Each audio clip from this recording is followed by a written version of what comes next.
Sayyidina Umar bin Khattab nate dawuh, innallaha katama sittatan fi sittatin. Sesungguhnya Allah merahasiakan 6 hal di dalam 6 hal yang lain. Ana 6 perkara sing dirahasiakne Allah ing dalam 6 perkara liyane. Ada 6 hal yang dirahasiakan oleh Allah di dalam 6 hal yang lain. Yang pertama kata maridho fi ta'ah. Yang pertama Allah merahasiakan ridhonya di dalam ta'at. Bapak Ibu, amal kebaikan niku dibagi kali. Ono amal kebaikan yang kelihatannya spektakuler, koyo haji, koyo umroh, koyo sholat jamaah, maca Quran sak piturute, itu amal-amal kebaikan yang kelihatannya besar. Ada amal ibadah yang kelihatannya remeh, yang kelihatannya kecil. Seperti mengambil batu di tengah jalan, koyo njukuk watu nang tengah ratan, nek dicukuk nibakne wong, njukuk paku sak piturute.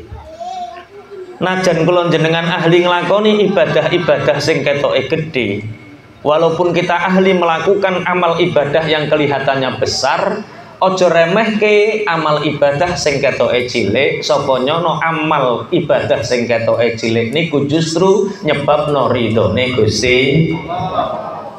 Pun jenengan sabar yen pokoke rungokno.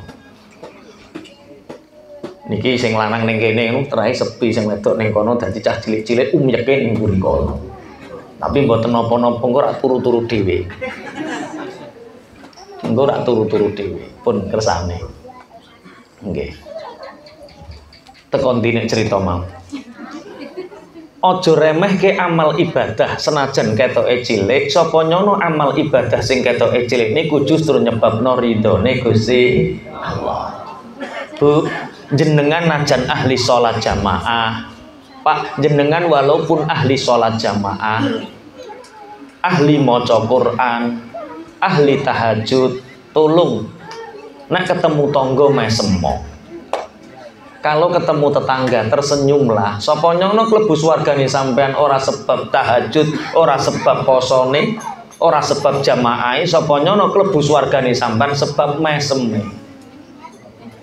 Cobi mangke nek mantuk ndang mesem terus. Tapi nek ketemu koncone aja wayah dhewe. Sampean mesem wayah dhewe ya ditambah ning rumah sakit jiwa. Nggih. Nggih dianggep wong edan.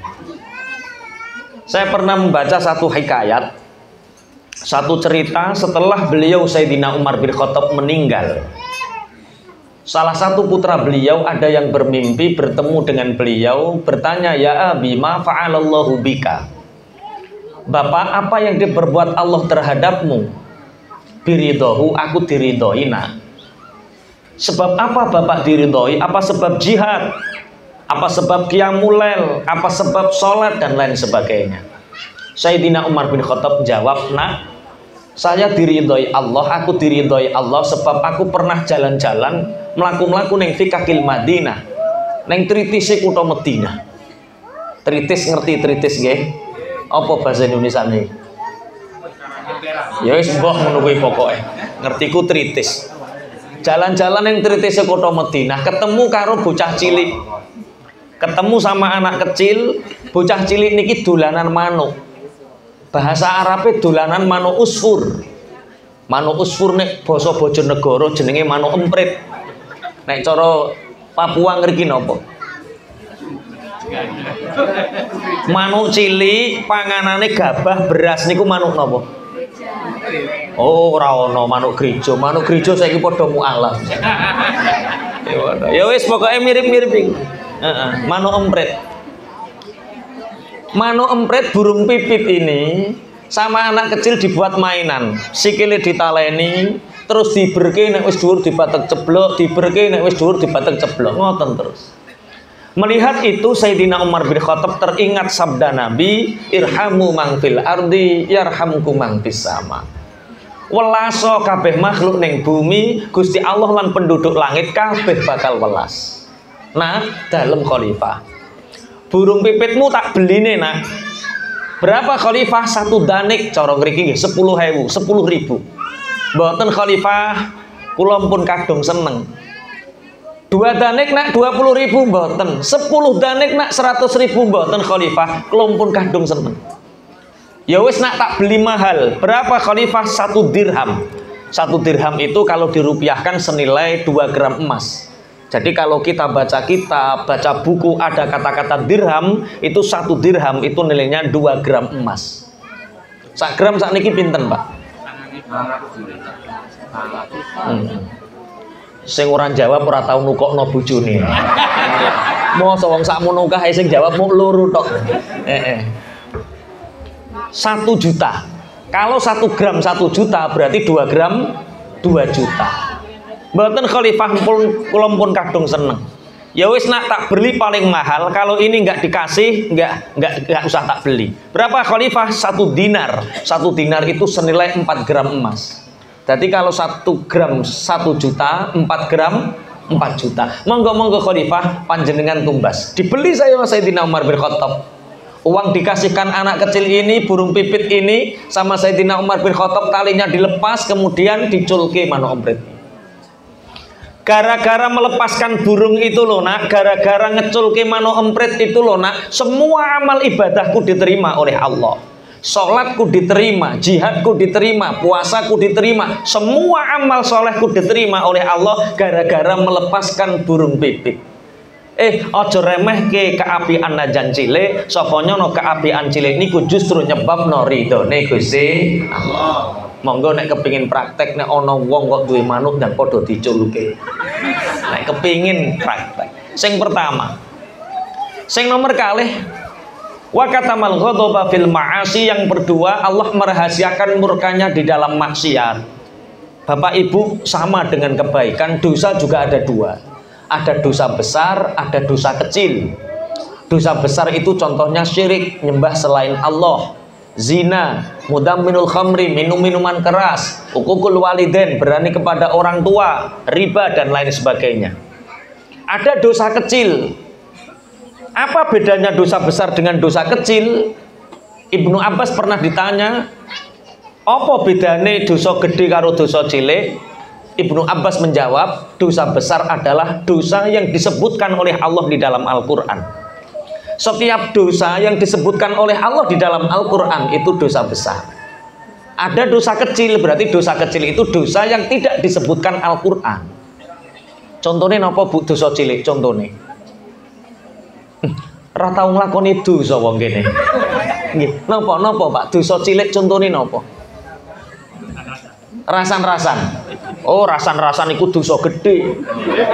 Ana ayate wala yaktaba'dukum ba'dha ayuhibbu ahadukum an ya'kula lahma akhihi maitan fakarihtumu, wa aja gleman ngrasani wong liya. Apa kowe iku seneng mangan batange daginge dulurmu dhewe. Lho, dosane dosa gedhe ngrasani iku. Napa Bu contone dosa cilik? Nyolong menyok. Masa nyolong menyok iku ya dosa gedhe. Ana ayate wasariqu wasariqatu faqta'u aydiyahuma jazaa'an bima kasabana kalam minallah. Ada wanita yang mencuri, laki-laki yang mencuri, potong tangannya, mencuri lagi potong kaki kirinya, mencuri lagi potong tangan kirinya, mencuri lagi. Ada ayatnya. Tapi kan singkong, masa kok dosa gede? Jangan lihat siapa, jangan lihat singkongnya yang dicuri, tapi siapa yang kamu langgar perintahnya. Melanggar perintah Allah niku dosa. Wis tak kei contoh wong kene gak gelem nglakoni dosa cilik kan. Contoh yang paling mudah, dosa kecil itu membunuh semut yang mengganggu. Mateni semut niku mboten dosa, apane semut geni. Semut londo niku lho. Ngerti semut londo? Niku jenengan pateni mboten dosa. Tapi kalau membunuhnya salah dengan cara yang salah dosa, tapi kecil, contoh kaya semut geni, semut londo sampean obong krotok. Lah, iku dosa tapi cilik. Sing guyang-guyu tau ngobong to sampean. Nggih niku dosa cilik. Nggih. Walaupun kula jenengan niki mboten nate nglakoni dosa gedhe, aja remehke dosa najan cilik. Sapa nyono dosa cilik niku justru nyebab murkane Gusti Allah. Nomor 1, nomor 2 tak cepetke. Sing nomor 3. Wa katamal mauta fil umri. Sing nomor telu, Allah merahasiakan kematian pada umur yang keberapa.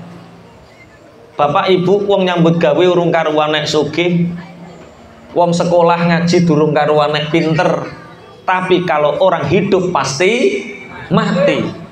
Kapan kematian itu dirahasiakan oleh Allah? Kenging nopo kok kematian dirahasiakan? Supados kula jenengan iki siap-siap cawis-cawis sak wayah-wayah mati.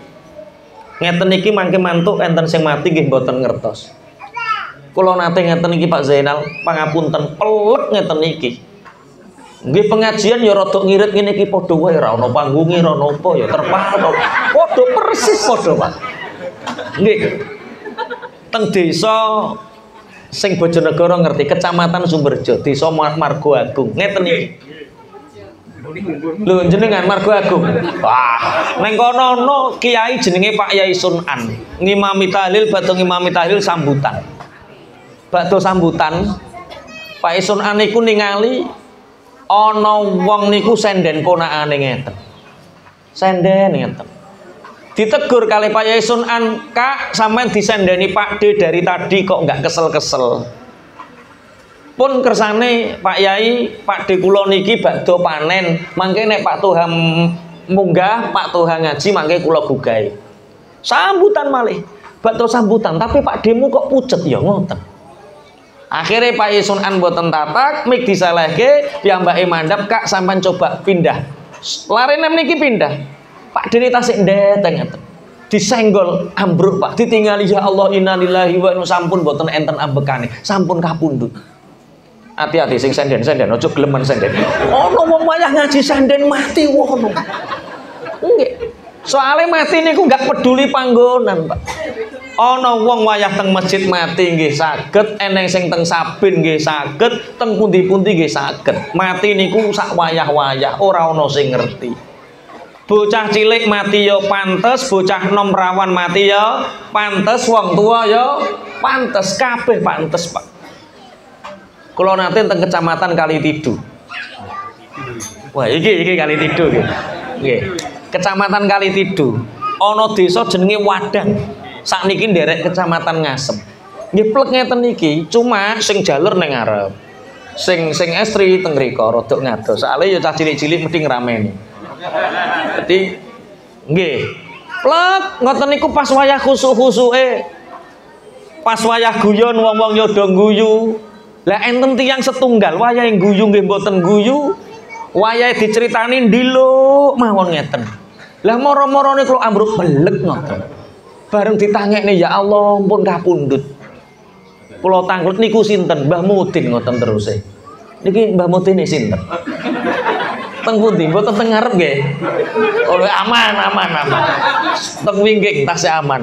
Ngapunten Mbah Mudin nek wayah guyu nderek guyu nggih. Kok ana wong wayah ngaji kok wayah guyu gak nderek guyu. Hati-hati.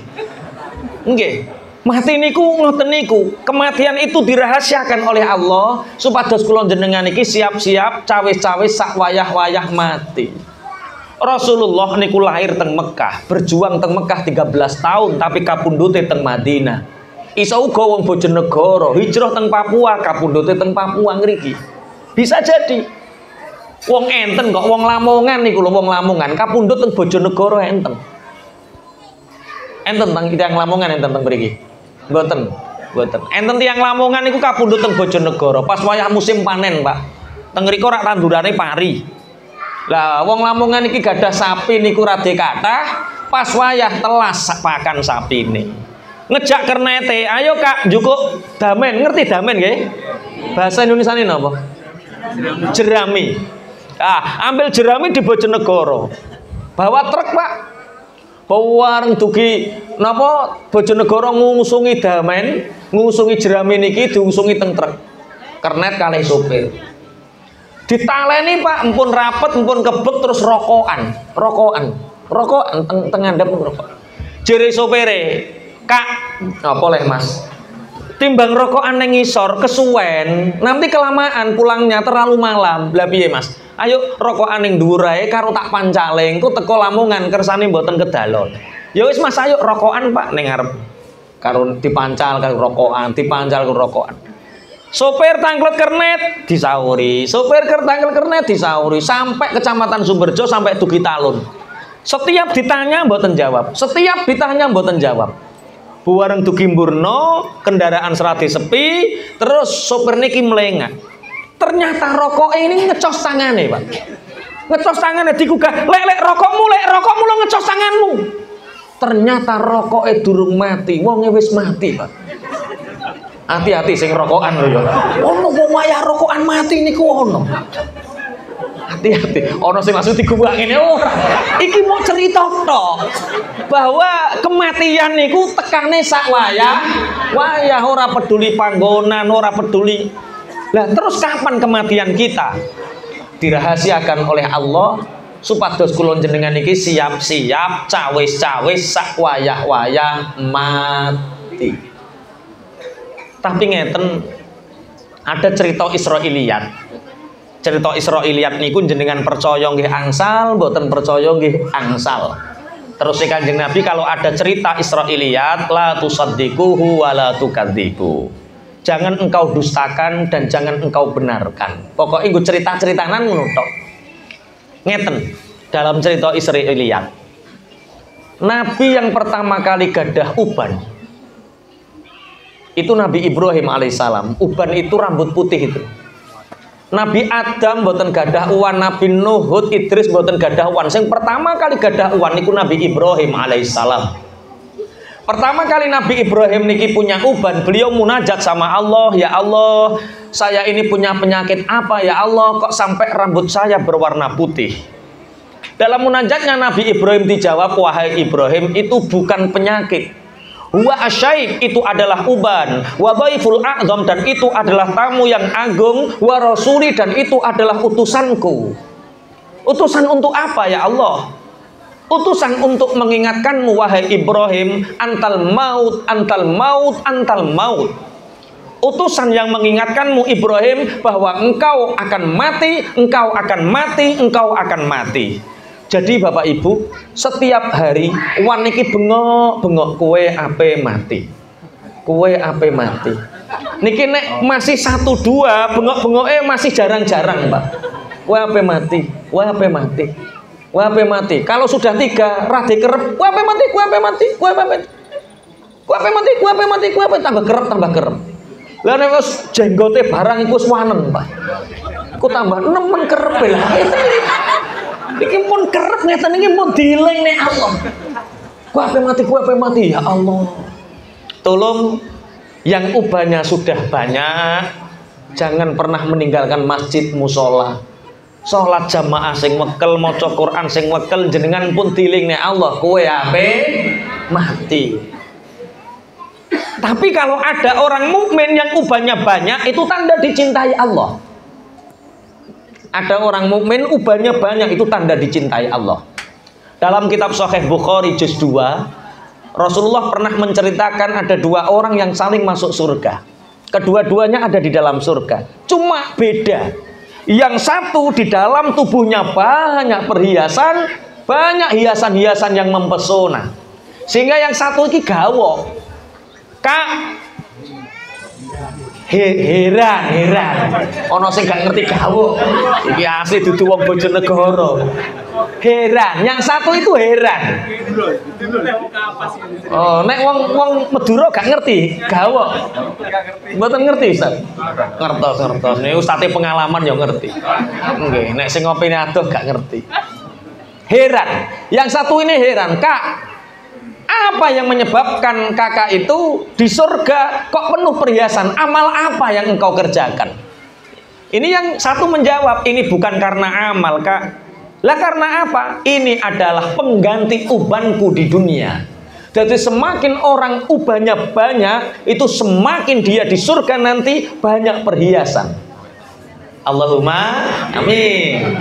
Makanya ittifaqul fuqaha, kesepakatan para ulama ahli fikih, jabut uban itu hukumnya makruh. Bapak Ibu tolong kalau punya uban jangan dijabut, jabut wan hukumnya makruh. Piye? Kok ini sing semir, ini sing gatel.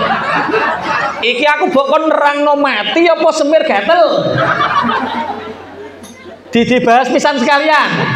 Wis sampe dalu ya ora apa-apa. Nggih, ngeten. Nyemir rambut niku angsal. Sing penting tidak warna hitam. Boleh, apapun boleh. Yang penting jangan warna hitam. Warna kuning monggo, warna merah monggo, seneng karo NU warna hijau monggo. Yang penting warnanya jangan hitam. Pernah bapaknya Abu Bakar itu namanya Abi Kuhafah. Abi Kuhafah itu rambutnya putih, jenggotnya putih. Sama Rasulullah ditegur karena anak-anak kecil ini takut, Pak. Wong kok jenggotnya putih, rambutnya putih, anak-anak kecil takut. Sama Rasulullah, ya Abu Kuhafah, dalem ya Rasulullah, mbok yo rambutmu itu dikasih warna. Akhirnya jenggotnya Abi Kuhafah ini dikasih warna merah. Cak cili-cili yo semeneng dolanan. Kalau nggak percaya, monggo kita ke Madinah, monggo kita ke Mekah. Di pintu Masjid Nabawi, di pintu Masjidil Haram, di sana banyak ulama-ulama Yaman, Maroko, Mesir, Turki. Rata-rata jenggotnya disemir warna merah. Coba kiai sini, Pak. Pak Arifin rambutnya jenggotnya disemir warna abang. Walah wong sak kampung kiai kula gaul. Tapi menurut Imam Ghazali, kalau salah satu warna itu menjadi ciri khas kefasikan, penyanyi dangdut senengane warna abang rambutnya, pelacur warnanya abang, tukang mabuk warnanya rambutnya abang. Oh, berarti orang soleh tidak boleh meniru warna-warna kefasikan itu. Ojo abang, Pak, yo ijo to apa pun. Soalnya abang pun kadang saingan. Loh, kenapa warna hitam itu diharamkan? Satu, taghyirul khalqi, tidak ridho dengan ketentuannya Allah, merubah kejadian. Yang kedua, karena warna hitam itu nyebab nolali mati. Orang yang menyemir warna hitam rambutnya itu berprasangka bahwa seakan-akan hidupnya masih lama.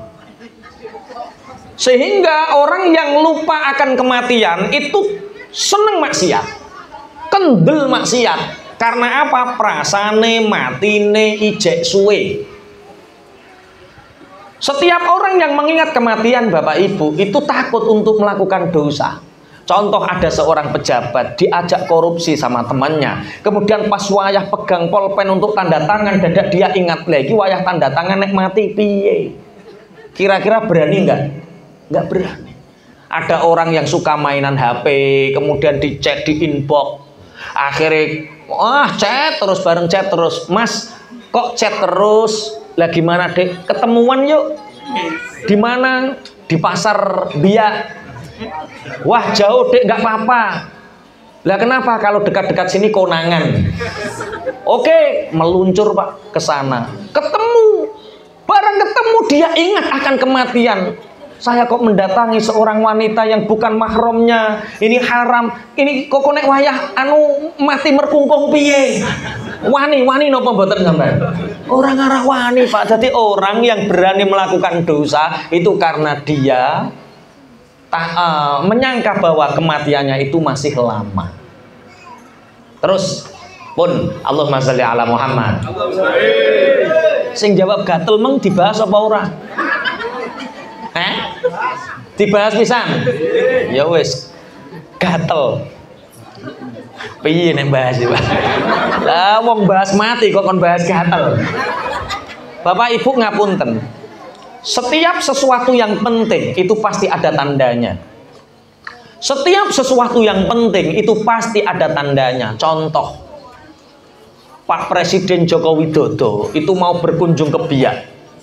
Apa yang terjadi? Bandara penuh dengan polisi tentara. Setiap perempatan, setiap pertigaan polisi tentara. Apa? Menjaga ada orang penting lewat. Lah orang penting kalau mau lewat itu dikasih tanda. Oh mau tiu. Wah, nek wis ning bel tiu berarti wong penting arep lewat. Mati niku nggih penting. Pun boten sah tukaran.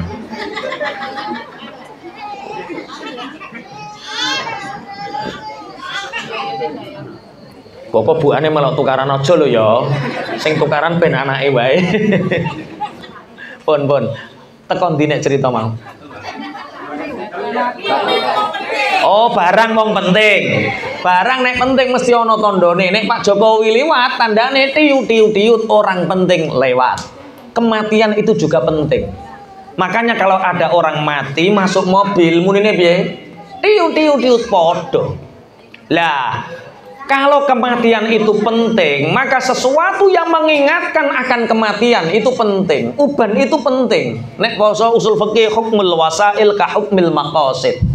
Hukumnya lantaran itu sama persis dengan hukumnya tujuan. Kalau kematian itu penting, maka uban yang mengingatkan tentang kematian itu penting. Makanya saking pentingnya uban, sama Allah dikasih tanda. Apa tandanya? Gatel. Sampai nek gak dikai gatel ora roh nek wanen sampean. Iki opo kok gatel men? Ya Allah, lah kok aku wis ubanen berarti aku arep mati. Wes, apa nek sing dibahas iki? Pun, Allahumma sholli ala Muhammad. Lah, kenapa harus ada kematian? Ini iman. Kenapa ada kematian? Bapak Ibu, setiap ruh yang dihidupkan oleh Allah, baik manusia atau jin, itu selamanya hidup. Cuma yang mati itu hanya jasadnya, yang mati itu hanya fisiknya. Kenapa orang mukmin harus mati, orang kafir harus mati? Untuk membedakan. Orang mukmin mati itu karena untuk menyempurnakan nikmatnya. Karena orang mukmin di dunia ini sebenarnya nikmatnya belum sempurna. Bapak Ibu, jenengan mangan sego sak piring, rong piring polai ra kaprah sampai saka Jawa, direwangi teko Papua golek mangan. Itu dunia.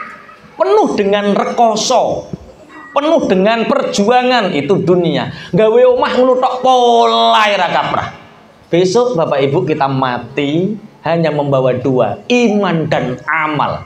Kita diberi istana oleh Allah tanpa kesulitan, tanpa kesusahan, tanpa rekoso. Dikai kebun madal basori, sebatas mata memandang. Penak wong mati itu. Sampai Kanjeng Nabi dawuh, al mautu jasrun yusilul habib ilal habib. Kematian itu satu jembatan yang mengantarkan satu kekasih kepada kekasih yang lain. Mati niku masya Allah penak. Gak percaya, Pak ngapunten, teng alam kubur niku Pak mboten enten bojo cerewet, mboten enten Pak. Di alam kubur itu nggak ada istri cerewet, nggak ada mertua judes. Neng kono penak. Widodari ini nurut-nurut, api-api. Widodari dari amal yang kita kerjakan. Sampai Sayyidina Khalid bin Walid mengatakan, malam yang terindah bagiku adalah malam kematianku. Malam di mana aku bertemu dengan Rob Tuhanku dan aku bertemu dengan nabiku. Penak.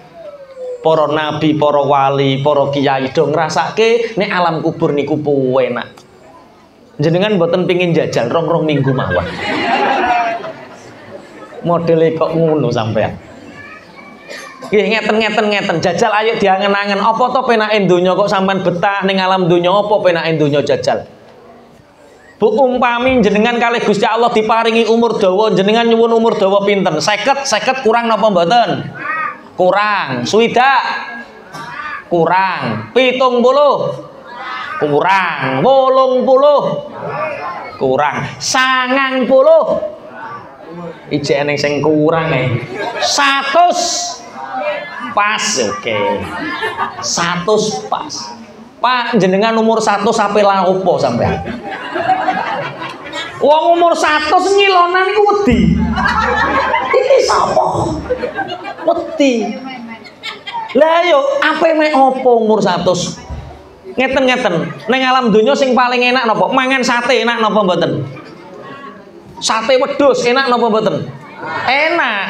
Umur 85 ya jek enak. Alah wong mangan krupuke gelamut-gelamut.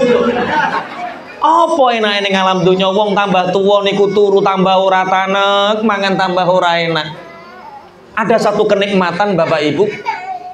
Ada satu kenikmatan dunia yang ini titisan dari surga. Apa kenikmatan dunia yang titisan dari surga ini? nikmate kumpul karo bojo. Ngerti ya, nikmate kumpul karo bojo sing Joko aja rungokno dhisik. Seandainya nikmat kumpul dengan istri itu dilipat gandakan 3 kali lipat saja sama Allah, maka tidak ada satupun orang di dunia hidup saking pingin kuwi terus lali mangan, lali ngombe, lali opo. Mulane asline wong rondo karo wong duda ki merana, Pak. Asli merana. Asli merana. Lah kok konek nek piye? Aku ki mau cerita penake donya, Pak. Kok sampean kok rada tersinggung. Ngeten lho, ada kenikmatan dunia yang kenikmatan dunia ini seandainya dilipat gandakan nikmatnya 3 kali saja, orang nggak ada yang hidup. Nggak sempat makan, nggak sempat kerja, nggak sempat apa, pengen ngunu sampai mati saking penake. Ya iku nikmat kumpul bojo. Lah nek umur 85 ya jek ngangkat sampean. Lah ya kok godhek-godhek. Lah terus gunane apa ning alam donya? Makanya Allah pangapunten menciptakan satu alam selain alam dunia, alam barzah, alam akhirat itu untuk menyempurnakan nikmat kita. Jadi ngeten asline kula jenengan niku mboten mati, tidak mati, tapi hanya pindah alam. Dulu di zaman azali kita hidup di alam namanya alam arwah. Satu titik yang Allah sendiri yang tahu. Setelah alam arwah kita hidup di alam kandungan. Pangapunten Bapak Ibu, alam kandungan ini sempit nopo luas? Sempit bagi orang di dunia yang melihat, bagi anak yang ada di dalam kandungan luas. Iso bal-balan, iso apa itu. Bahkan ada yang betah 10 bulan. Ada Imam Syafi'i yang betah 4 tahun. Ngapunten. Kemudian setelah di alam kandungan lahir di alam dunia ini sempit atau luas? Sempit bagi orang yang ada di alam kubur. Wong alam kubur melihat kita yang di dunia, lah yo kok betah ning alam dunia. Golek sandang pangan yo angel, bojo yo cerewet, jalukan. Penake opo ning alam dunia? Makanya Allah menciptakan alam akhirat yang lebih abadi, yang lebih kekal. Makanya perbedaan alam dunia dengan alam kubur itu ibarat alam dunia itu sak alam kandungan, alam kubur itu sak alam dunia. Semakin sempurna, semakin sempurna. Mulane wong mati niku puenak. Pun ngeten-ngeten sampean kok. Bapak Ibu, kampung halaman kita yang sebenarnya itu akhirat. Jadi dunia ini perantauan. Ono wong Bojonegoro merantau neng Papua, seandainya pulang seneng tidak? Bisa pulang di sana, pekerjaan dijamin, semua kenikmatan terjamin di asal kampung halamannya. Seneng napa mboten? Seneng wong merantau. Kalau kembali ke kampung halaman dengan segala kecukupannya pasti seneng. Tapi ada 2 orang yang nggak seneng ke kampung halaman. Siapa? 1 orang yang nggak punya uang saku. Yo pingin tapi ra duwe sangu gawe mulai. Umpama dipaksa pulang yo ketelarak ning alas kok. Ketelarak ning segoro. Karena apa? Enggak cukup bekalnya. Enggak punya bekal. Yang kedua, sebenarnya bekalnya cukup. Sakunya cukup, tapi ada masalah. Neng Bojonegoro lunga ning Papua gara-gara ndemeni bojone mong. Dadi kira-kira balik kan gak wani, Dek. Lah, akhirat itu kampung halaman kita. Kok orang di dunia enggak seneng akhirat? Itu berarti 2 hal ini. Kadang enggak punya bekal, kadang punya masalah sama Allah. Sing guyu ya aku ketoke. Tapi ngeten lah. Allah itu sudah menjanjikan bahwa orang Islam itu tempatnya nanti di surga. Allahumma. Yang hadir di sini semua muslim nggih? Wong Islam panggonane swarga apa ning neraka? Surga mangqala la ilaha illallah mukhlishon biha qalbu dakhala jannah. Barang siapa yang seumur hidupnya dia mengucapkan la ilaha illallah tanpa paksaan, tanpa apapun, tanpa pamrih, dia ikhlas hanya beriman kepada Allah, maka masuk surga. Allahumma. Pertanyaannya 1, mampir dulu apa tidak? Jelas mampir, jelas mampir. Mampir pundi? Lah yo kita ngaji di sini itu tujuannya langsung masuk surga. Orang sini kok pingin mampir lah. Mampir neraka. Begini Bu. Mboten kula nggih jenengan mawon sing mampir. Wong dijak mlebu swarga bareng-bareng kok tambah pingin mampir. Ngeten-ngeten. Seandainya ada orang mukmin mampir neraka, itu bukan karena Allah benci, bukan karena Allah zalim terhadap orang mukmin, bukan, itu karena saking cintanya. Lu katanya di neraka itu disiksa Pak nggih. Lah kok cinta kok disiksa? Ngeten. Seandainya surga itu tak ibaratkan seperti lemari yang baru, yang dimasukkan ke lemari ini kira-kira baju yang sudah bersih, londrenan, setrikanan, apa baju yang kotor penuh dengan debu? Yang bersih. Sing penuh kotoran debu dinapake. Dicuci, diumbah, cek kurang resik digiebloki, cek kurang resik nah dilebokke mesin cuci. Kurang bersih lagi diperes, dikasih soklin, baiklin, diucek. Setelah itu dipeme, setelah dipeme disetrika, setelah disetrika dimasukkan lemari. Jenengan benjing pelek ngoten niku. Persis. Wasiqal ladzina taqaw rabbahum ilal jannati zumara. Besok orang-orang yang bertakwa itu sama Allah dimasukkan ke dalam surga dalam keadaan rombongan. Bapak Ibu, masuk surga itu rombongan. Mboten piambak-piambak, rombongan. Ada yang memimpin. Jenenge ketua kloter. Yang ngimami Masjid Al Istiqomah sinten? Pak Zainal. Pak Zainal Arifin ini besok di mahsyar itu bawa bendera tulisannya Al Istiqomah. Di depan sendiri Pak. Orang yang ikut jamaah di belakangnya. Nah, orang yang ikut tahlil di belakangnya. Orang yang ikut ngaji di belakangnya. Zainal Arifin Mas maju Pak. Maksudnya tengeri kok gak ning kene majune.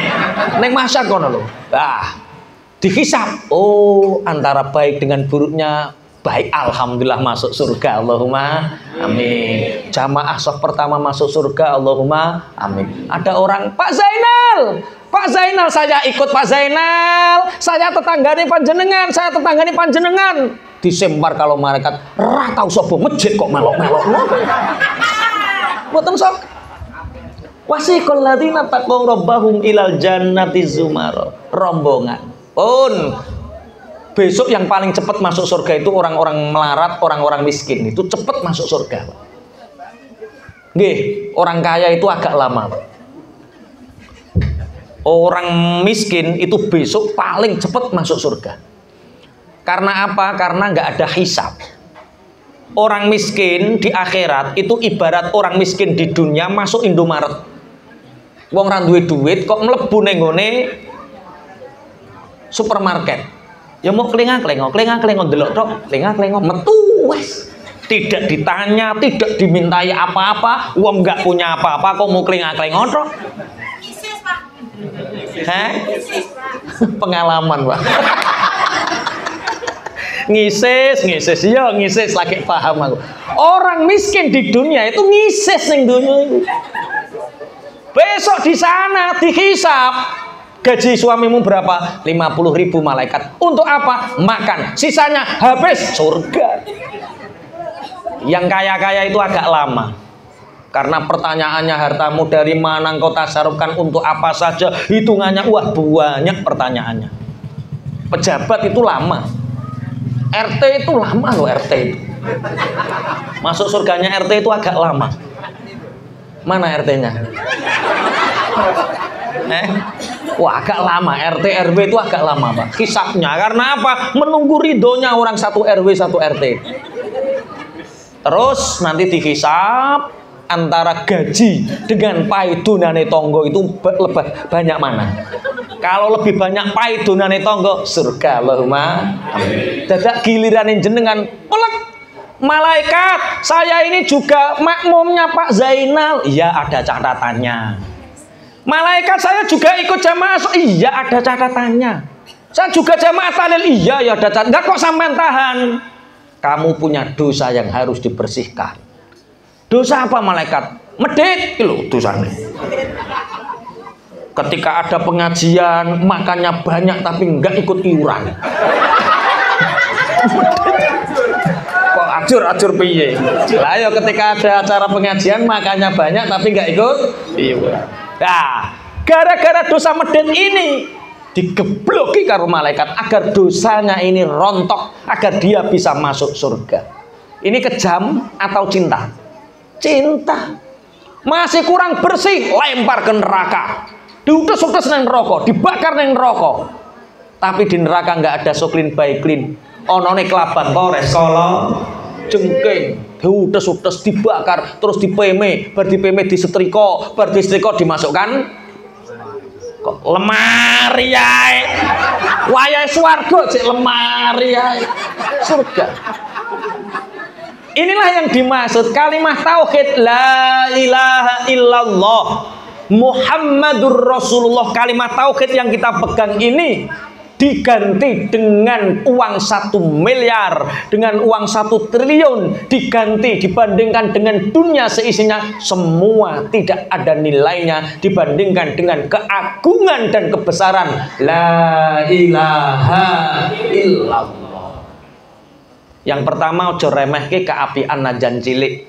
Yang kedua, jangan remehkan dosa walaupun kecil. Yang ketiga, jangan remehkan umur. Siapa tahu umur yang kita remehkan adalah umur kematian kita. Yang keempat, wa katama auliya'ahu bainal ibad. Yang keempat, Allah merahasiakan wali-walinya di antara hamba. Bapak Ibu, wali itu siapa? Wali itu kekasihnya Allah. Setiap kampung itu ada walinya. Niki kampung nopo jenenge? Mau buken. Moy baken. Wis pokoke ngono lah. Ewoh jenenge. Angel jenenge nggih. Moy baken. Piye Pak Yai? Mau moy. Prasaku gak ono ene to. Mau. Kia mau baken. Mau beken. Mau beken. Piye sing bener piye? Moy baken. Berarti kurang e iki. Nggih, kurang e, moy baken. Oke. Pangapunten. Di setiap kampung itu ada wali, ada kekasihnya Allah. Bumi yang asalnya tandus, gersang tanpa iman. 2009 yang lalu yang sholat di masjid ini baru 12 orang. Kita nggak nyangka hari ini begini banyak. Allahumma bukti bahwa di sini diiciri waline Allah. Kampung Moy Baken ini ada walinya, ada. Siapa? Dirahasiakan Allah. Kenapa wali itu dirahasiakan? Agar kita tidak meremehkan orang yang ada di sekeliling kita. Siapa tahu orang yang kita remehkan itu adalah walinya Allah. Setiap majelis zikir seperti ini, setiap majelis taklim seperti ini, di sini ada wali, Pak. Siapa walinya? Sing nyekelimik durung karuan. Sing wong ning ngarep-ngarep dimulyakno ki ya durung karuan. Tukang rebanane ya mbah urung karuan. Ngene iki waline sing jaga sound system sampean ya ora ngerti. Ketoke rokokan ae ketoke. Ketoke rokokan itu wali kita nggak tahu loh. Ciri khasnya wali itu dermawan. Tahu sound system seperti ini, untuk acara amal seperti ini pangapunten gratis. Wali, Pak. Atau enggak gratis ya separuh harga. Wali. Walaupun rokokan terus wali, Pak. Daripada ketunan putih ngediklik tapi medite ra kaprah. Nggih wali. Wali. Jangankan wali Bapak Ibu, Nabi saja sampai hari ini masih ada yang hidup. Namanya Nabi Khidir alaihi salam. Nabi Khidir itu usianya sekarang 8.000 sekian tahun. Lah Nabi Khidir itu biasanya itu kalau hari Sabtu Nabi Khidir biasanya hari Sabtu itu sering di pinggir-pinggir sungai. Lah di sini ada sungai. Di mana sungainya? Oh, belakang masjid ini. Hah? Jauh. Ya, di hutan. Nanti kalau hari Sabtu di sungai itu ada orang yang Anda tidak kenal, Pak. Hati-hati. Ajak salaman, jangan-jangan itu Nabi Khidir. Minta doanya. Lah ciri khas Nabi Khidir itu mudah. Wong mancing masih wong mancing yo iso ae Nabi Khidir. Wong dikon aja ngremehke wong mancing diremehke. Aja diremehke. Lah Nabi Khidir itu jempol tangan kanannya ini tidak ada tulangnya. Jadi jempolan Nabi Khidir itu gembuk, Pak. Jadi kalau ada orang hari Sabtu di pinggir sungai atau di pinggir laut, terus sampeyan kok nggak kenal jangan salaman, karut rodok ditekan, rodok dipitek, Pak. Kok klotak dudu berarti. Dudu apa le? Aku goleki sing ramune klotak. Saya pernah diceritani sama Mbah. Ini kisah nyata tahun 93-94. Kalau sering diwasiati hatoha dalem, Mbah, kamu nanti le kalau besar jangan sekali-kali meremehkan orang. Karena kadang orang yang meremehkan orang itu dihinakan oleh Allah melalui nabinya. Biasanya Allah mengirimkan Nabi Khidir untuk menghinakannya. Loh, ada santri tanya, loh Nabi Khidir masih hidup? Mbah, masih. Seperti saya ini apakah bisa bertemu dengan Nabi Khidir? Mbah, saya minta doa tabaruknya. Bisa, setiap orang bisa bertemu Nabi Khidir. Yang penting syaratnya hatinya harus baik, pikirannya harus bersih. Lah pripun Mbah carane kula kepanggih? Bagaimana saya bisa bertemu? Ngene nak, tahun 93-94. Kabarnya Nabi Khidir itu sering di Pasuruan sowan sama salah satu kiai di sana. Coba rumahnya ini, namanya ini, coba minta petunjuk ke sana. Berangkat santri ini Bapak Ibu ke sana. Mbah Yai, apakah benar Nabi Khidir sering ke sini? Ya nak, benar. Biasanya kalau Jumat Wage ke sini. Saya ingin tabaruk minta doanya Nabi Khidir, Mbah, bisa? Bisa. Lah pripun Mbah carane? Gini nak. Besok ini rak Jumat Wage, nggih. Jadilah penerima tamu di rumahku.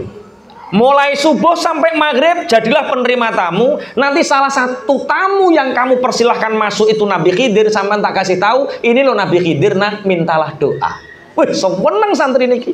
Habis subuh sudah persiapan.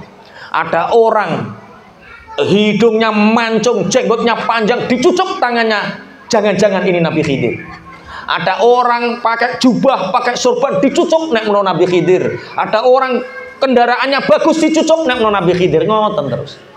Jam 11:30 Bapak Ibu, ada orang capilan nganggo capil ombo, mengemis, Pak. Nak minta seikhlasnya, nak minta seikhlasnya. Dikasih sama santri ini. Mbah Yai wonten dalem nak, kula kepingin sowan. Mbah Yai ada di rumah, saya ingin sowan. Waduh Pak, pangapunten, lihat ini jam berapa? Ini sudah jam 11:30. Sebentar lagi Mbah Yai khutbah, Mbah Yai mau sholat Jumat. Mangke Pak, nanti saja nggih, kalau ingin sowan nanti habis sholat Jumat. Waduh nak, kalau habis sholat Jumat saya nggak bisa nak. Sekarang nak saya tak sowan, pangapunten, nggak boleh, nggak bisa. Nanti saja. Ya sudah nak, kalau nggak boleh saya tak meneruskan perjalanan. Monggo jenengan terus ke wong sampan kandhanane rada angel. Ngoten Pak. Sampai maghrib Bapak Ibu, sampai maghrib santri niki mboten ditimbali kali Mbah Yai, tidak dipanggil sama Mbah Yai. Beliau sowan, Mbah Yai apakah Nabi Khidir sudah kesini? Sudah nak. Loh saya kok nggak dipanggil? Bagaimana mungkin saya memanggil sampean nak? Wong Nabi Khidir sampean usir. Nabi Khidir itu yang ngemis tadi nak. Nabi Khidir yang ngemis tadi. Hati-hati Bu, kalau ada orang ngemis dari selatan sana, ada orang ngemis, sampai tanya dulu, sampai Nabi Khidir apa bukan Kak? Tanya dulu. Soalnya ada Pak orang ngemis dari sana, ada orang ngemis. Nak, pintunya ditutup, cepet pintunya ditutup, ada orang ngemis. Ya Allah, sama orang saja nggak punya kasihan, apalagi yang lain. Wah, sewedeh santri niki. Nggak usah sedih nak. Lah pripun Mbah Yai, saya nggak bisa ketemu sama Nabi Khidir.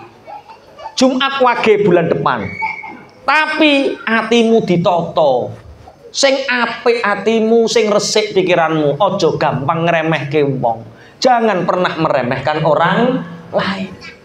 Jumat Wage berikutnya, Masya Allah, habis sholat Jumat, habis sholat subuh, pun persiapan. Nerima tamu. Ada orang keningnya ini gosong, dicucuk nih Nabi Khidir. Koyo-koyo ahli sujud. Ada orang baunya wangi, pakaiannya putih, dicucuk. Tapi Jumat Wage berikutnya ini santri ini terlalu lelah. Jam 9:30 itu dia tertidur, Pak. Tertidur ning ngarepe daleme Mbah Yai. Ngelilir-ngelilir. Ngelilir itu apa? Bahasa Indonesia nih. Bangun-bangun itu jam 11:30. Ada orang itu naik ke terasnya Mbah Yai, bawa anjing 2, ilere air liurnya kotos-kotos neng emberane Mbah Yai. Kaget santri niki. Pak, iya nak. Apa bapak nggak pernah ngaji madrasah TPQ, Pak? Lah ada apa nak? Air liurnya anjing ini najis, Pak. Najis mukul tuh. Ini kalau nggak disucikan pakai air 7 kali, salah satunya pakai debu, nggak bisa suci, Pak. Pangapunten nak, saya mau sowan Mbah Yai, boleh saya masuk? Anjingnya dibawa, Pak. Iya, saya nggak bisa lepas dari anjing ini. Pangapunten Pak, tak terangkan dulu. Nggih nak, najis itu air liurnya, anjing itu air liurnya najis, keringatnya najis, bulunya najis. Nanti kalau bapak masuk, karpetnya kiai najis, kursinya najis semua. Pangapunten Pak, nggak usah merepotkan kiai. Nggak boleh nak, pangapunten estu, klunyur. Sampai maghrib bapak ibu santri niki nggak dipanggil sama Mbah Yai, beliau sowan. Mbah Yai Nabi Khidir sampun mriki, sampun nak. Lah saya kok nggak dikasih tahu? Lah wong bagaimana tak kasih tahu, wong Nabi Khidir iku sampean usir. Nabi Khidir itu yang bawa anjing tadi, nak. Nabi Khidir itu yang bawa anjing tadi. Bingung santri niki. Mbah Yai kula angsal tanglet, bolehkah saya bertanya? Monggo nak, tanglet nopo? Masa Nabi Khidir ngemis? Masa Nabi Khidir bawa anjing, bawa najis? Saya sering baca kitab Mbah Yai. Di antara tanda-tanda orang kalau ingin jadi wali itu harus mulazamah alat toharoh, harus selalu dalam keadaan suci. Batal wudhu saja nggak boleh, apalagi bawa najisnya anjing.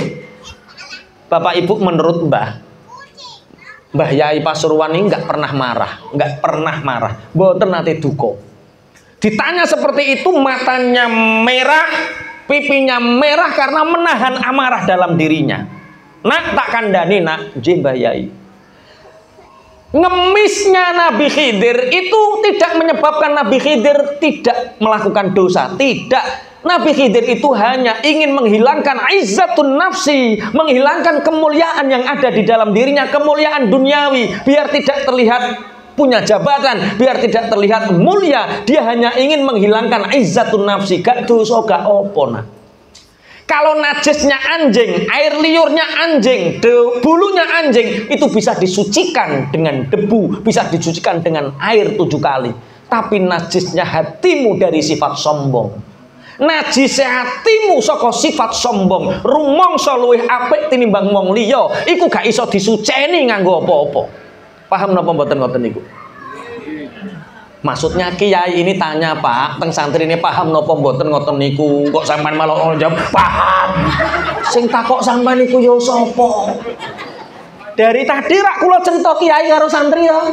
Lah nggih, kiai niki kula tangklet santri niki paham napa mboten ngoten niku? Nggih Mbah Yai kula paham. Kok wong kene malah jawab paham. Sing nyenani sampean niku ya sapa? Aja remehke sisi-sisine wong, sapa nyono wong sing kok remeh dadak waline Allah. Bapak Ibu, semakin kita ngaji harusnya kita semakin kita ndiluk, semakin kita tahu bahwa kita ini bukan orang yang suci. Semakin kita ngaji, semakin kita banyak menghormati orang lain. Kula pesen nek ngaji aja sampai bar ngaji tambah petita-petiti, bar ngaji tambah wong liya kliru kabeh, bar ngaji tambah wong liya kafir kabeh. Wong nek mari ngaji ku mestine luwih rumangsa asor tinimbang wong liya, jaga ati. Pun Allahumma sholli ala Muhammad. Niki jam pinten? Dalem sedasa langkung sedasa. Niki mangke sampai jam pinten? Sampai jam 12. Betah jenengan? Sampean dhewe ning kene kula tak mantuk. Ganggangan sak mono doe aja medeni wong. Wong ning towang kaya ngono adoh iki kon mulai jam 12. Dalem biasa. Jenengan sing biasa lah kula. Kula urip biasa rame Pak dikongkon dalan sepi-sepi medeni. Bismillahirrahmanirrahim. Pun nomor 1 aja remehke keapian najan cilik. Nomor 2 aja remehke dosa najan cilik. Nomor 3 aja remehke kematian. Nomor 4 aja remehke siji-sijine wong, sapa nyono wong sing mbok remeh dadak wali. Sing nomor 5. Wa katama Lailatul Qadari fi syahri Ramadan. Allah merahasiakan malam Lailatul Qadar di bulan Ramadan.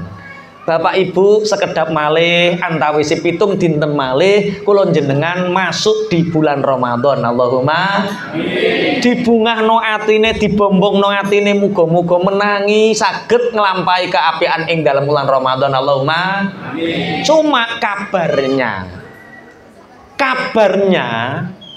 nanti Ramadan ini ada perselisihan. Ada yang tanggal 2, ada yang tanggal 3. Tanggal 2 dengan metode hisab, tanggal 3 dengan metode ru'yah. Kira-kira wong mau baken, piye nek muni. Mau baken, kira-kira mau baken ini kira-kira melu poso sing ngarep apa sing guri? Nguri, oke, alhamdulillah. Besok kalau hari raya ikut yang depan apa yang belakang? Niki umatin jenengan nih.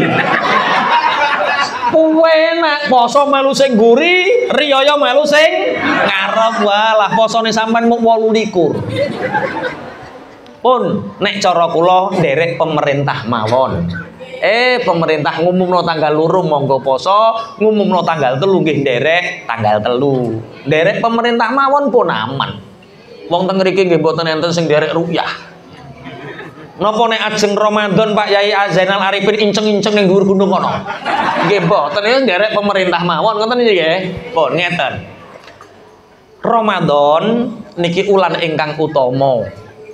Barang sing sunah ganjarane kaya fardu ditikel-tikelno hanya Allah piyambak ingkang pira sampai sak pira derajate.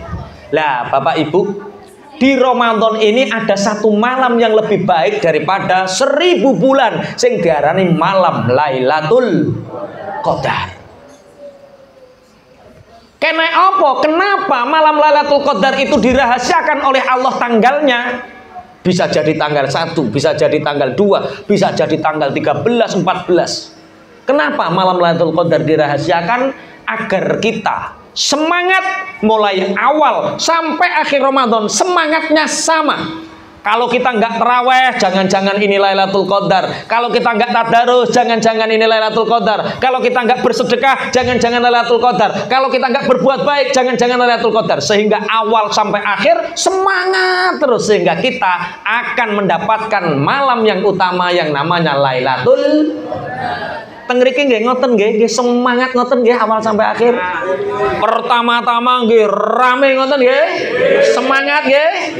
Terus tambah maju napa mboten? Maju napane? Sope-sope. Tambah maju sope, maju kegiatane. Taklimnya diagendakan. Saya pengajian dimanapun Pak ya baru kali ini ono bocah cilik seluntu-seluntu ning kene ya Allah ya. Nek gak ngene ora ning Papua dah ya Allah. Jadi nanti saya punya kenangan terindah. Ditangkleti kali bojo kula apa bi kenang-kenangane ning Papua. Seluntu cah cilik-cilik nih. Mau bagen. Moi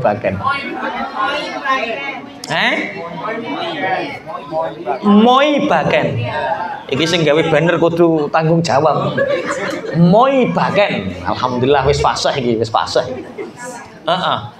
Kenapa malam Lailatul Qadar itu lebih baik daripada 1000 bulan? Ada satu hikayat, ada satu cerita bahwa dulu ada seorang nabi yang bernama Syam'un Al-Ghazi. Pernah mendengar nama Syam'un Al-Ghazi?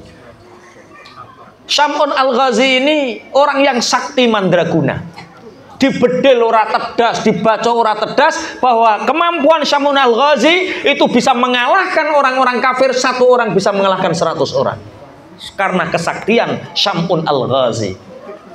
Cuma sayang Bapak Ibu, Syam'un Al-Ghazi itu punya istri yang hubbud dunya. Syam'un Al-Ghazi itu punya istri yang seneng dunia. Sehingga apa? Sehingga orang-orang kafir ini mengalahkan Syam'un Al-Ghazi ini, membujuk istrinya. Wahai istri Syam'un, kamu ingin tidak menjadi orang yang terkaya di Bani Israel? Ya ingin. Emas kamu paling banyak, ingin nggak? Ingin. kalau kamu bisa memberitahu kami pengapesan Syam'un Al-Ghazi, maka seluruh emas yang ada di Bani Israel ini kita akan patungan dan kamu menjadi orang yang terbanyak memiliki emas. Wah, cocok iki bojone. Makanya tolong yang jadi ustadz, jadi kiai kalau punya pengapesan hati-hati. Jangan sampai ketahuan istri. Ini akhirnya Syam'un Al-Ghazi ketika tidur, istrinya ini dikasih rantai sama orang-orang kafir. Coba suamimu dirantai ketika tidur. Syam'un Al-Ghazi tidur, kakinya dirantai, tangannya dirantai, lehernya dirantai. Ketika bangun dia kaget. Bu, iya Pak. Siapa yang kejam, yang berani mengikatku dengan rantai ini? Pak, sing rantaiku aku. Kok mentolo Bu sampean Bu karo aku ngerantai? Mentolo piye, aku mau pengen ngerti. Kabari sampean di luar sana kok sakti mandraguna, kabari kok jaduk jajal buktekno kuat ora ngono kuwi. Langsung tas ambrol kabeh. Oh, jek kuat. Akhirnya istri Syam'un Al-Ghazi kembali kepada orang kafir. Rantaimu beradat kabeh. Berarti kasih yang lentur, dikasih tampar, dikasih tali yang lentur. Ketika tidur dirantai lagi dengan yang lentur, tidak dari besi tapi dari tumbuh-tumbuhan. Bu, siapa? Aku Pak. Jajal sampean kuat ora lah enteng Bu. Orang-orang itu tidak tahu Bu, kalau Allah memberi keistimewaan aku kesaktian seperti ini karena ada beberapa bulu di bulu ketiakku. Ada yang meriwayatkan bulu dari rambutku, ketika 3 helai bulu dari rambutku ini dicabut, maka kesaktianku akan hilang. Bojone guyu-guyu, cocok iki. Pak Zainal hati-hati sampai. Engko bojone aja ceritani. Engko nek mbok ceritani bahaya. Ora kebal maneh iku. Ini, wah cocok. Dalam krungu dhewe. Wah. Nggih, wes. Akhirnya ketika Syam'un Al-Ghazi ini tidur, 3 helai rambutnya ini dicabut. Sehingga ketika itu dikasih rantai tidak bisa apa-apa. Lapor ini istrinya. Sekarang Syam'un Al-Ghazi sudah tidak bisa punya kesaktian. Akhirnya apa yang terjadi Bapak Ibu? Orang-orang kafir ini menghinakan Syam'un Al-Ghazi, dibawa, digelendeng-gelendeng, dimasukkan ke dalam Darun Nadwah, dimasukkan ke dalam balai desa yang besar, plek, dirantai, dikamplengi, diirisi, dimutilasi, Masya Allah, sampai malaikat melihat dari langit bertasbih semua, mengagungkan nama besar Syam'un Al-Ghazi. Sehingga malaikat Jibril turun, wahai Syam'un Al-Ghazi, apa yang kamu inginkan dari kami? Apa yang ingin kamu doakan? Syam'un Al-Ghazi berkata, mintakan kepada Allah, kembalikan kekuatanku. Akhirnya Syam'un Al-Ghazi kekuatannya dikembalikan oleh Allah, rantainya diberaput, semua orang yang ada di situ mati, termasuk istrinya. Di depan istrinya banyak emas, mati istrinya. Setelah itu Syam'un Al-Ghazi meninggalkan umatnya dan sujud selama 1000 bulan.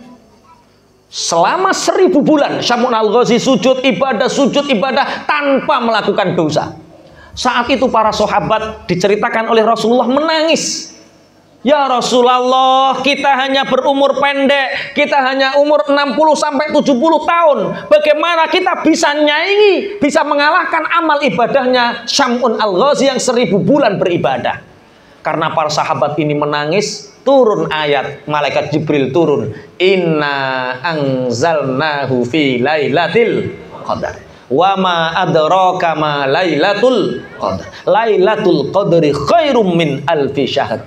Wahai umat Muhammad, walaupun usia kalian 60 tahun, 70 tahun, tapi ketika Ramadan mengharapkan turunnya Lailatul Qadar, semangat mapak Lailatul Qadar, gak usah sujud ibadah 1000 bulan, cukup semalam saja kita mendapatkan Lailatul Qadar, maka sama halnya kita beribadah seperti Syam'un Al-Ghazi 1000 bulan. Allahumma yo jamin tok, yo semangat.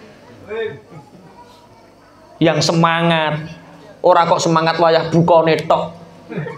Isuk kolek dituku, kangkung dituku, iwak pitik dituku, degan dituku, apa maneh? Kaya-kaya rantek. Insyaallah. Tapi wayah terawih nguntak ngantuk. Makanya ada seorang pakar kesehatan, Pakar kesehatan itu mengatakan seandainya umat Muhammad, orang-orang Islam itu tidak ada taraweh, maka dipastikan umat Islam banyak yang terkena penyakit. Karena berbuka terus turu. Makanya nek pengen sehat, berbuka terus, olahraga, sholat taraweh. Berapa? Ya lebih banyak lebih baik. Teng mriki 8 napa 20. Walah ya ora patek mampeh no. Wong mangane 2 piring kok mau 8. Jengking wes. Wah, semakin banyak semakin baik. Bahkan mazhabnya Imam Maliki 40 rakaat salat tarawih. Lah ning kene mau 8. Ngantuk. Ngene iki lho, makanya tadi teng dik wau sore kula ceritaken teng Aqidatul Muttaqin. Nanti di akhir zaman itu tanda-tanda kiamat, banyak sekali wanita-wanita gemuk barmangan turu. Jadi wanita-wanita gemuk itu mempercepat kiamat. Soale barmangan turu. Iki cara mbok gawe 20 ya insyaallah do kuru-kuru lho.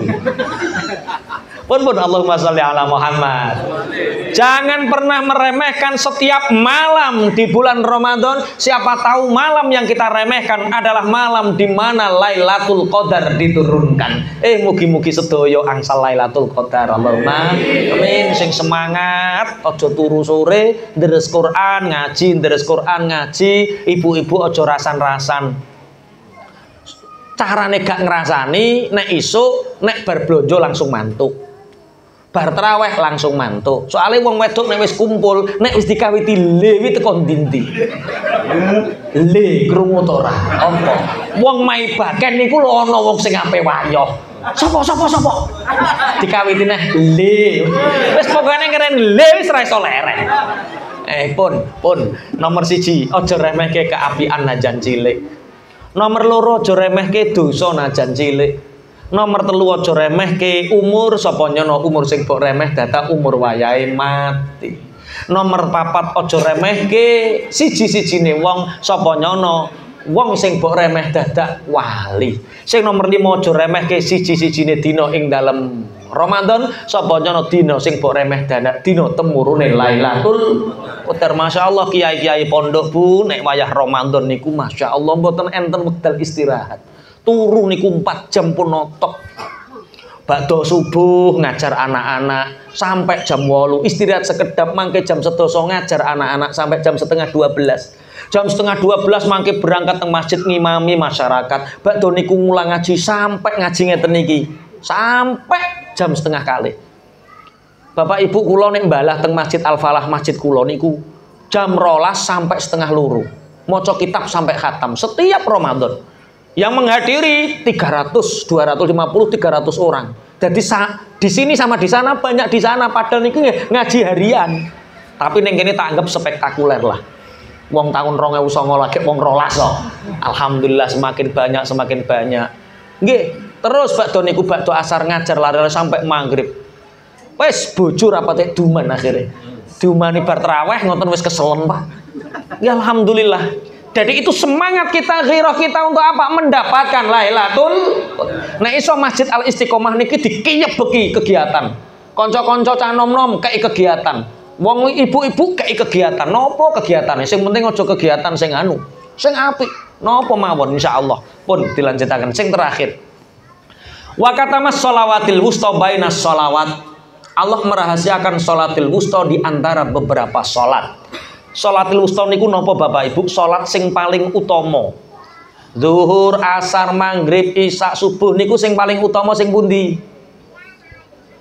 Sing paling utama sing pundi? Zuhur, asar, maghrib, isya, subuh niku sing paling utama sing pundi? Aja mbok arani subuh tok engko wayah kerja zuhur ora gelem zuhur sampean. Arani apik kabeh, lakoni kabeh. Engko sing paling utama sing milihke Gusti Allah. Tapi menurut Ibnu Hajar Al-Asqalani teng kitab Nashaikhul Ibad niki diterangake maksud daripada perkataan Umar bin Khattab ini adalah lughatan. Maksudnya ad-du'a lughatan as-salat lughatan ad-du'a al-wusta bi ma'na al-istijabah, doa yang mustajab. Bapak Ibu jangan remehkan tempat untuk digunakan berdoa. Siapa tahu tempat yang kita remehkan itu adalah tempat yang mustajab. Bu, Pak, di masjid doa, di musola doa, di rumah doa, di tegalan sawah doa. Siapa tahu doa yang ada di sawah itu justru lebih mustajab. Siapa tahu doa yang ada di depan rumah lebih mustajab. Kadang-kadang doa itu seperti itu. Saya itu pernah mendapatkan ijazah dari mbah saya sendiri. Mbah saya itu dari para sayyid, para habaib. Kulo nate diijazahi atau hada lembah. Kalau ada orang yang terlilit hutang dan nggak lunas-lunas, sudah lama punya hutang nggak lunas-lunas, suruh doa ini cepat lunas. Ki kok meneng ki apa lah? Modelnya langsung tegang ngono modelnya. Aduh. Oh, punya hutang. Insya Allah, hutang itu malam tersiksa, siang terhina. Insya Allah itu orang punya hutang. Lihat WA tagihan, malam teringat debt collector, siang takut Pak. Itu orang yang punya hutang. Semoga yang punya hutang lunas semua. Lah saya diijazahi.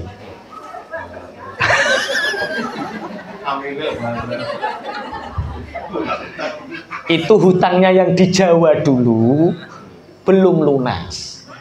Dibawa ke sini tujuannya nanti bisa nyaur dari sini. Allahumma amin. Terus ketuworo. Ngeten Pak. Hada lembah. Kalau ada orang terlilit hutang, itu suruh baca doa. Tapi doanya bukan sembarangan tempat. Kalau berdoa punya hutang, itu doanya di depan rumah. Modelnya terus langsung set ngono modelnya. Wes tau sabar, tetep tak ceritani. Sampean modelnya ora betah ngono kok modelnya. Wes tak baleni. Sampean modelnya terus ngene dan lunas ngono model. Ngeten. Sabar. Kalau ada orang terlilit hutang, kalau ingin lunas, doanya di depan rumah. Tapi di depan rumah itu waktunya tidak sembarangan. Lah jam berapa Mbah? Jam 12 malam. Jadi doa di depan rumah jam 12 malam dan rumahnya itu tidak ada penghalang antara kening dengan langit. Cus langsung. Gak oleh ketutupan godong, gak oleh ketutupan daun apapun, langsung sampai langit. Terus Mbah, ada satu ayat di dalam Al-Quran, in ahsantum li anfusikum. Kalau kita berbuat baik untuk orang lain, maka kebaikan itu sebenarnya kembali kepada diri kita sendiri. Kalau kita mendoakan banyak orang, maka doa itu akan kembali kepada kita sendiri. Lah terus pripun Mbah? Makanya doakan umat seluruh dunia ini, bahkan doakan makhluk seluruh dunia ini. Lah piye carane ndongakno makhluk sak donya? Ketika kita mendoakan semua makhluk yang ada di dunia ini, otomatis kebaikan doa ini juga akan kembali kepada kita. Lah pripun Mbah carane ngene? Neng ngarep latar di depan rumah ini menghadap kiblat dulu. Menghadap kiblat. Kemudian orang Islam punya tahiyat. Orang Islam itu punya tahiyatul Islam, kehormatan Islam yang mengandung doa untuk seluruh alam. Napa Mbah niku? Menghadap kiblat, ucapkan assalamualaikum warahmatullahi wabarakatuh. Assalamu alaina wa ala ibadillahis sholihin. Terus menghadap ke timur. Assalamualaikum warahmatullahi wabarakatuh. Assalamu alaina wa ala ibadillahis sholihin. Madhep ngalor, madhep ngidul, terus ndiluk ndonga. Ya Allah, utang kula kathah ya Allah. Ya Allah jenengan sauri, ya Allah jenengan sauri, ya Allah jenengan sauri. Sing utang sampean, sing ngentekno duit sampean. Gusti Allah mbok kongkon ngoten niku Gusti Allah suweneng. Ono to apian kaya Allah ngoten niku. Mboten nenten. Lah iya, Pak Zainal Arifin ora tau melok ngentekno duwite. Ora tau melok ngutangi, lah kok nyauri. Kira-kira muring napa mboten? Muring nek Pak Zainal. Allah seneng selama hambanya meminta kepada Allah, najan sing ngentekno duit sampean, sing utang sampean, Allah sing nyauri. Ngoten niku cuwepet. Tapi sesuk gak usah inceng-inceng. Sesuk sapa tanggoku sing metu jam 12. Ora usah diincengi kok tambah mbok inceng. Pun donga sareng-sareng, insya Allah. Ini bukti bahwa kadang-kadang berdoa itu tidak harus di masjid, di rumah. Kadang ada tempat-tempat tertentu yang memang itu doa kita menjadi mustajab. Allahumma amin. Allah berfirman, ud'uni astajib lakum, memintalah kepadaku, aku akan mengabulkan. Kanjeng Nabi dawuh, ad-du'a umukhul ibadah, doa itu adalah murninya ibadah. Kula jenengan donga niku sebagai bentuk penghambaan. Kenapa Allah cinta ketika ada hamba yang berdoa? Karena seorang hamba yang berdoa itu ngrumangsani nek dadi kawula. Bahasa Indonesia ning ngrumangsani nek dadi kawula itu penghambaan yang sejati itu ketika kita sujud dan berdoa. Orang yang mau sujud dan berdoa itu merasa dia betul-betul hamba. Dia bukan Tuhan, tapi dia adalah hamba. Tapi Bapak Ibu, kadang-kadang doa itu dibarengi karo ujian. Ada 3 tahapan doa. 1, doa langsung diijabah seperti tadi. Yang nomor 2, dikabulkannya doa itu berbarengan dengan barengnya ujian. Ada satu kisah cerita di Bojonegoro yang arah Nganjuk itu ada kecamatan namanya Temayang. Tanamannya tembakau. Nek teng mriki enten tanduran bako. Mboten, tanduran bako niku pengapesane udan. Jadi kalau orang nanam bako itu harapannya jangan sampai hujan. Kalau hujan mati. Nek wong malu balai ya akeh sing nandur bako jan. Wong malu ngedung ngadem tambah nggone bako. Nah, di Temayang ini ada orang yang punya sawah itu 6 hektar. 6 hektar itu kira-kira orang yang punya sawah 6 hektar kira-kira kaya atau miskin? Kaya. Bisa haji napa mboten? Bisa lah, aneh orang Bojonegoro Temayang ini punya sawah 6 hektar tapi belum bisa daftar haji. Ketika habis panen, yang istri ini, Pak, opo to bu? Lah yo mau unen-unen tok, sawah 6 hektar pengen daftar haji gak keturutan. Lah perasamu aku ora pengen haji bu, saya juga pengen haji, tapi piye nek bar panen yo entek, bar awan entek. Intuk entek. Ono mungkin model ngoten niku. Nek kerja ya intuk entek. Hati-hati nek model ngoten berarti kurang barokah. Pekerjaannya gajinya banyak tapi kok nggak pernah cukup. Hati-hati. Mungkin ada keberkahan yang hilang. Keberkahan itu intuk terus wiritane. Nek rapate barokah wiritane piye? Intuk entek. Bojone sampean sing pundi, Bu? Entek parah kuwi. Mau nek entek berarti fakir iku. Dicatet mustahik zakat ya. Dicatet. Bapak Ibu ngapunten, akhirnya sowan tengene Pak Yai. Pak Yai, saya itu punya sawah 6 hektar Pak Yai. Lah terus saya ingin daftar haji Pak Yai, mohon bimbingannya. Apa kata Pak Yai? Gini Kak, nurut nggih, saya nurut. Yang 4 hektar Pak, sampean tanami apapun monggo, terserah monggo. Itu untuk sangune wulan 3 bulan ke depan. Tapi tolong yang 2 hektar tanami tembakau. Tapi nanti hasil dari 2 hektar tembakau ini tidak boleh digunakan untuk makan. Seandainya dapat 50 juta, daftar haji 2 orang. 100 juta, 4 orang. Nanti kalau dapat 200 juta 8 orang, dapat 250 juta sak tangga-tanggamu daftarno. Pokoknya uang dari tembakau nggak boleh dimakan, semua harus untuk daftar haji. Nggih, siap Pak Yai. Ngoten mawon, enggak, harus ada doanya. Lah doanya pripun Pak Kiai? Ngeten. Besok kalau nanam tembakau, ketika ndeder, ketika ngecepke menanam, itu harus sampai doa. Haji ngoten. Siap Pak Yai, bareng pulang sing wedok grembeng kowe kok siap to Pak. 2 hektar itu bukan lahan yang sedikit Pak, ini luas. Sampean muni kojak kaji dhewe gak kesel to sampean. Lah piye to Bu? Tanya sama Pak Yai, seandainya gaji orang, bayari orang, yang ngomong kaji-kaji itu orang boleh enggak? Iya. Langsung. Enten napa kok mriki malih? Lah nggih Pak Yai, 2 hektar niku rak kathah to nggih. Umpami Pak Yai kula mbayari tiyang terus sing muni kaji-kaji niku tiyang angsal, sing niati kula angsal, alhamdulillah mbayari wong 8 Pak. Wong 8 orang 8 ini ditanya, sampean biasanya nanam tembakau sehari berapa gajinya? 50.000 Pak. Besok 8 orang ini nanam tembakau di rumah saya tak gaji 150.000. Lah kok mahal Pak? Mahal. Saya punya permintaan besok kalau pas ngencepne harus ngomong kaji. Wong 8 diceritani guyu kemekel Pak. Le apa? Sesuk pas wayah nandur, ayo bareng ben kompak kaya cah sekolah-sekolah. Wong 8 Pak. Pojok kono no sing ngabani. 1, 2, 3. Kaji sampai satu kampung itu kaget. Ini ono apa iki? Wong ning sawah kok bengok-bengok kaji kae.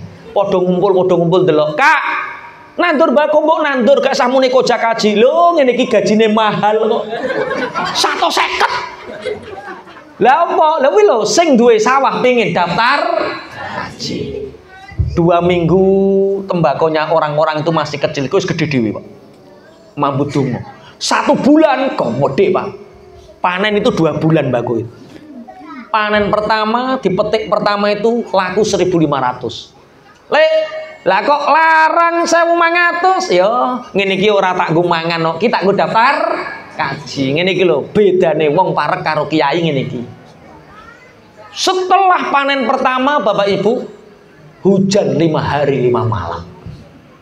Masya Allah, mbako kelem, gulutan kelem, mati Pak mbakone Pak. Orang ini Masya Allah sedih, madhep kiblat, menghadap ke kiblat, ndonga karo nangis, ya Allah, kula isin ya Allah. Wong sak kampung pun ngertos, nek mbakone iki ajeng kula damel daftar kaji lah kok mati ya Allah, lah kok mati. Min ayyi wajhin ya Allah, dari jalan manapun yang engkau kehendaki ya Allah, sing penting kula saged kaji ya Allah, kaji ya Allah ngoten. Lah sing pinggire galengan niku roh wong diluk wong ki ndang semaput. Lek tangi kau waket ngene. Kowe kok ganggu ae. Ganggu apa iki aku ndonga kaji. Lah mbakmu mati ngono kok. Matilah. Sing penting iso kaji. Mantuk Pak, jalan kaki, pulangnya jalan kaki. Dipabak sama keponakannya, naik sepeda motor. Pak Lek, ayo ikut aku Pak Lek. Moh aku pengen melaku, hatiku susah, mbagoku mati. Penting Pak Lek, penting lah moh aku pengen melaku. Pak Lek, ono apa? Anake sampean yang pertama Pak Lek tadi nyabrang jalan raya ditabrak mobil. Sekarang anake sampean di rumah sakit. Ayo to gage, langsung numpak motor celingkrik ora dus ora apa Pak. Perjalanan kecamatan Temayang sampai Bojonegoro itu 26 km. Di perjalanan 26 mikir, ya Allah, ndonga kaji urung kabul. Lah kok anak wis keterak mobil, ketoke sawahe kadol, ketoke sawahe kadol. Sampai rumah sakit Bapak Ibu, ternyata orang yang nabrak ini tanggung jawab, orang Gresik. Melihat orang tuanya ini turun dari sepeda motor langsung dirangkul, Pak, sampean orang tuanya mbaknya itu ya, nggih. Gini loh Pak, namanya musibah, tidak ada yang mengenyang aja. Kita ini rombongan dari Gresik Pak, mau nilai keponakan yang ada di Nganjuk. Lah yang nyopir ini anak saya ini sudah mahir, pinter ini nyopirnya. Kalau ke Jakarta ya ini, ke Semarang ya ini, ke Bandung ya ini, kemana-mana ini Pak. Cuma pas wayah mau ke Nganjuk ini, anak wedok sampean, anak perempuan sampean itu naik sepeda motor di depan mobil kita. Lah anak wedok sampean iku ngriting ngiwo, menggo enengen. Akhirnya keterak. Wong kene ya ngono, wong wedok-wedok numpak motor ya ngono. Amuan. Nggih, ngriting ngiwo, menggo enengen. Loh saya itu bisa naik mobil Pak. Saya bisa nyetir sendiri. Bisa saya nyetir. Nyalip bis kula biasa wer. Nyalip truk kula wer, tapi kalau nyalip wong wedok saya doa Pak pasti Pak. Ana wong wedok ngriting, aku berlindung dari godaan perempuan ngriting wong mengko nengen. Soale medeni wong wedok itu raja jalanan. Dalam walah ya ora anu. Akhirnya keterak Pak, tapi jenengan mboten usah khawatir, semua biaya rumah sakit kita yang nanggung, semua akomodasi kita yang nanggung, yang penting tidak ada masalah Pak. Nggih matur sembah nuwun. Akhirnya dilanjutkan perjalanan ke Nganjuk. Seminggu Bapak Ibu, anak sing nyopir niki nilai nggawa duit, akomodasi, nggawa bayari obat, bayar duit, ternyata sampai 2 bulan nggak sembuh. Sehingga ketika anak Gresik ini datang, orang tuanya perempuan ini, orang tuanya anak gadis ini nangis Pak di rumah sakit. Pak, kenapa nangis? Semua biaya sudah saya, semua apapun keperluan saya. Nggak usah sedih Pak. Ciri wong Jenegoro Temayang, piye nak, aku gak oleh sedih nak. Jenenge wong tua nak, 2 bulan ngeramot anak sakit, walaupun biaya dari sampean, semua dari sampean, waktu, tenaga, pikiranku bosen nak, futur. Iki aku duwe rumatan mbako nak, arep tak daftar kaji, mati. Ngene iki ora tak rumat babar pisan. Anakku ki perawan nak. Piye ora oleh sedih, jaman urung mbok terak kae nak, anakku ki paling ayu sak kampung. Bunga desa, kabeh-kabeh padha seneng, kabeh-kabeh padha seneng. Lah saiki, mbok terak nak sampean tabrak, 2 bulan urung mari. Iki eneng cacate sapa nak sing tanggung jawab? Sapa sing tanggung jawab? Kok diseneni cah Gresik, Pak. Ciri cah Gresik, Pak. Yo. Jenengan mboten usah kuwatir. Anake jenengan iki sing nerak kula. Anake panjenengan yang nabrak saya, Pak. Kalau ada cacatnya anaknya Bapak, saya tanggung jawab, Pak. Tak nikah dhewe. Ngoten. Kuwendel cah Gresik iki. Kuwendel. Nduk. Nggih, Pak. Kowe ditakokno cah Gresik lho piye? Nggih, kula nderek mawon, Pak, kantun panjenengan, saya ikut saja. Nak, lah kok sampean seneng anakku ki piye to nak ceritane? Lah nggih to Pak, wong 2 bulan kula setiap minggu mriki. Saya tiap minggu kesini melihat akhlake anake Bapak, melihat akhlake Bapak wong Jenegoro iki pancen apik-apik kok, Pak. Wong Jenegoro niku pancen apik-apik. Lah kula seneng, Pak. Lah kula niku Pak teng Gresik niku gadah udang windu, gadah perusahaan udang windu. Kula pun nazar kalih Allah. Saya sudah nazar sama Allah, saya pun matur sama ibu bapak teng Gresik, seandainya tahun ini ada jodoh untuk saya yang sesuai keinginan saya bernazar kedua orang tua anak yang tak nikahi, kedua orang tuanya tak kasih hadiah haji plus tahun ini langsung berangkat. Bahasa seperti ini bisa dipahami. Doa di sawah, ya Allah haji, ya Allah haji, ya Allah dikabulkan sama Allah. Piye cara ngabulkan? Anaknya diterak, Pak. Iya, itu artinya inna ma'al usri yusron, fa inna ma'al usri yusra. Allah mengabulkan kebahagiaan kita, doa kita. Itu setiap 2 kebahagiaan ada 1 ujian. Jenengan oleh ujian 1 berarti mau dapat kebahagiaan 2. Tapi tolong ku rasa nabrak-nabrak ben oleh hadiah haji. Doa usilahul mukmin. Kadang doa itu dikabulkan melalui ujian. Tapi kadang Allah mengabulkan doa bukan karena yang kita inginkan, tapi Allah mengabulkan lewat apa yang kita butuhkan. Contoh-contoh. Ini cerita yang terakhir. Jam berapa, Kak? Jam 11 kurang seperempat. Iki berapa jam misalnya ini, Pak? Kalau naik jam 9 kurang seperempat tadi ya. Berarti sudah 2 jam. Cerita yang terakhir. Kok gak mulai-mulai ngesakno sing adoh-adoh. Allah mengabulkan doa kita tidak dengan apa yang kita inginkan, tapi dengan apa yang kita butuhkan. Ada satu cerita guru TK niku sowan. Guru TK. Assalamualaikum Ustaz. Waalaikumsalam. Wonten dawuh napa Bu Guru kadingaren kok sowan sepindah silaturahim Ustaz? Yang kedua Ustaz, kula niki nyuwun barokah doane Ustaz. Lah untuk apa Bu Guru? Doakan Ustaz semoga gaji saya naik. Guru TK. Gajinya jenengan berapa Bu? 300.000 Ustaz. Lah jenengan pengen naik berapa? Ya 700.000 Ustaz. Bu njaluk donga Ustaz kok mung 700.000. 3 juta sekalian. Bagaimana mungkin Ustadz gaji saya 3 juta? Wong kepala sekolah TK saja gajinya hanya 800.000. Kata Ustadz, tidak ada yang tidak mungkin bagi Allah. Idza qada amran fa innama yaqulu lahu kun fayakun. Bila Allah menghendaki, bila Allah memutuskan kun fayakun terjadi, terjadilah. Lah pripun? Ustadz ngeten Bu. Bangun tengah malam Bu, jam 2:30 bangun, mandi taubat. Setelah mandi taubat, sholat taubat. Setelah sholat taubat, kemudian sholat tahajud. Setelah sholat tahajud, sholat sunat apapun itu. Setelah itu sholat hajat. Setelah hajat, doa hajat panjenengan ibu. Lah doanya apa Ustadz? Doa nggak harus pakai bahasa Arab. Doa itu yang penting tahu artinya. Allahu Akbar, Assalamualaikum warahmatullah, Assalamualaikum warahmatullah. Ya Allah, 3 juta ya Allah, 3 juta. Itu namanya doa to the point. Daripada Allahumma rapaham, Allahumma rapaham. Tapi menurut Ibnu Athaillah Sakandari, bagi orang alim, wong sing alim ora oleh takyin bidoa, ora oleh mengkhususkan doa. Tapi nek wong awam kaya kula jenengan bebas. Penak dadi wong awam. Cek kurang marem, Allahu Akbar, Assalamualaikum. Ya Allah, 3 juta ya Allah, 3 juta. Terus tutup dengan sholat witir. Itu saja Pak Ustadz. Ya enggak, sedekah. 300.000 bulan ini gajinya panjenengan jangan dibuat makan, tapi sedekahkan ke masjid.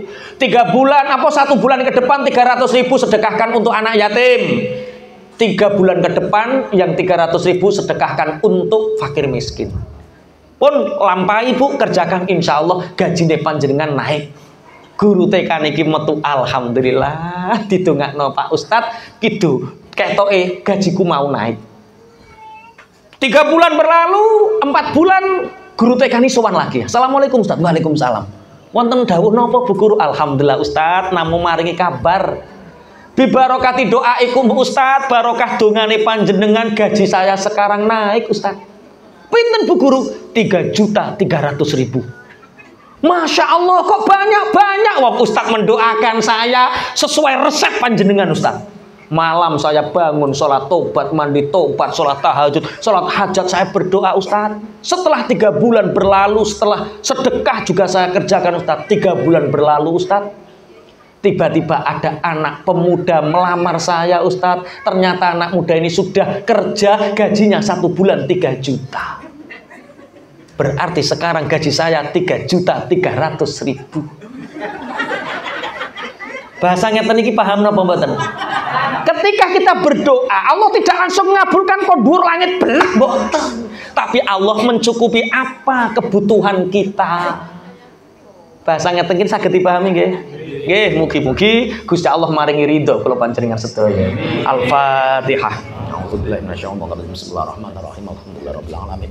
Arrahmanirrahim. Maliki yaumiddin. Iyyaka na'budu wa iyyaka nasta'in. Ihdinas siratal mustaqim. Siratal ladzina an'amta 'alaihim ghairil maghdubi 'alaihim